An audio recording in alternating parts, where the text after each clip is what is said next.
नमस्ते, मेरा नाम निष्ठा है। मैंने एक कहानी लिखी है। अगर आपको वो अच्छी लगती है तो लाइक ज़रूर कीजिएगा। एक शाम को एक कप में कॉफ़ी भरी हुई और होठ कुछ फॉर्मूलास पढ़ते हुए तृप्ति, एक छोटी सी लड़की जिसके आंखों में ढेर सारे सपने थे, जो उड़ना चाहती थी उन्हें लेकर।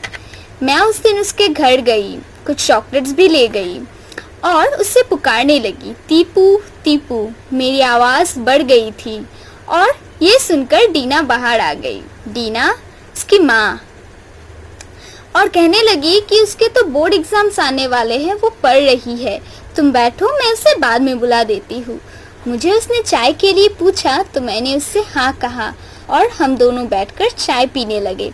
हम जब चाय पीने लगे तो कुछ ही मिनटों बाद मैंने फिर डीना से कहा कि अब चलो मेरी बच्ची को बुला दो, मैं उसे थोड़ा सा देख लूँ, मेरे दिल को ठंडक पड़ जाएगी। मैं उससे बहुत प्यार करती थी, मेरी प्यारी बच्ची।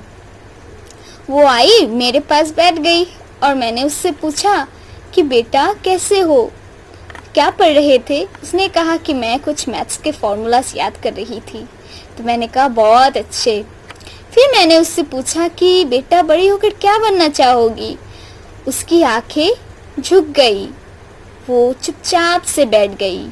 इस पर डीना ने कहा कि वो डॉक्टर बनना चाहती है। मैं बहुत खुश हो गई ये सुनकर। मैंने कहा बहुत अच्छे, ज़रूर बनो डॉक्टर। फिर इस पर टीपू ने भी कहा हाँ मैं डॉक्टर ही बनना चाहती हूँ। शायद मैं समझ नहीं पाई थी तब, वो डॉक्टर नहीं बनना चाहती थी। अच्छा चलो ठीक है, आगे बढ़ते हैं। कहानी में आगे हम ये देखते हैं कि विराज और टीपू मेरे घर आते हैं। मैंने उनसे चाय पूछा पर उन्होंने मना कर दिया। फिर हम बैठ गए और टीपू के बारे में बात करने लग गए। इस कन्वर्सेशन में मैंने विराज से कहा, अरे हाँ, विराज उसका पिता और मेरा भाई। विराज उसका पिता था और मेरा भाई था। फिर मैंने कहा कि टीपू को तो ज़रूर डिस्टिंक्शन मिलना चाहिए, बहुत अच्छी बच्ची है, पढ़ाई में इतनी अच्छी है तो ज़रूर मिलेगा उसे। हमें क्या पता था कि इसके आगे क्या होने वाला था। ये कन्वर्सेशन चलता गया। एक दिन मुझे अच्छे से याद है, विराज के घर में कुछ फंक्शन था तो विद्युत भी आया था। विद्युत कोई दूर का रिश्तेदार था डीना का। वो एक नामचीन डॉक्टर था, बड़ा अच्छा लड़का था। वो मुझसे बहुत अच्छे से बात करता था, जब भी मिलती थी तो हंसकर बात करता था। और डीना विराज से और विद्युत से कहने लगी कि समझाओ इसे कि पढ़ाई पे ध्यान दे और इसे डॉक्टर बनना है, कैसे ये अच्छे से डॉक्टर बन सकती है। इस पर विद्युत ने कहा कि नहीं नहीं, मेरी बच्ची जो चाहे वो बन सकती है। तब टीपू ने हंसकर कहा, अरे पापा, मैं तो ट्रैफिक पुलिस बनना चाहूँगी। इस पर सब लोग हंसने लगे।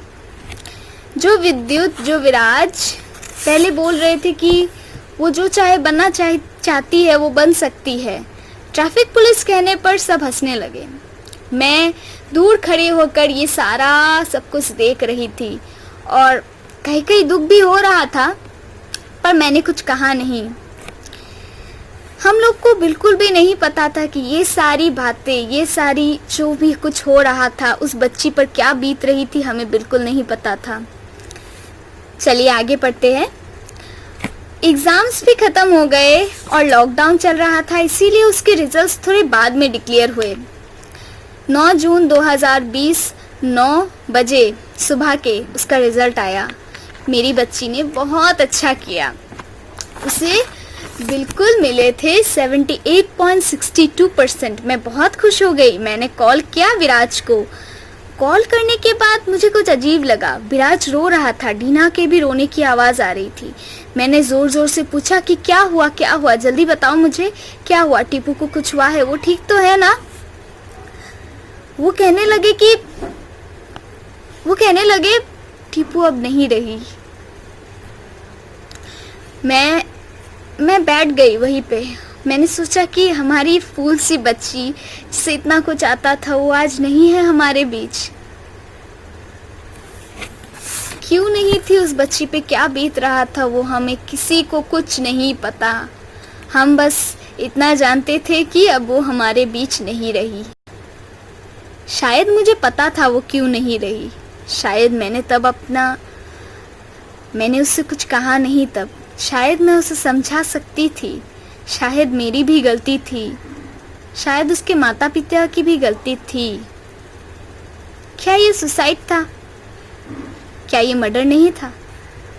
क्या हमारे एक्सपेक्टेशंस ने उसको मार नहीं डाला?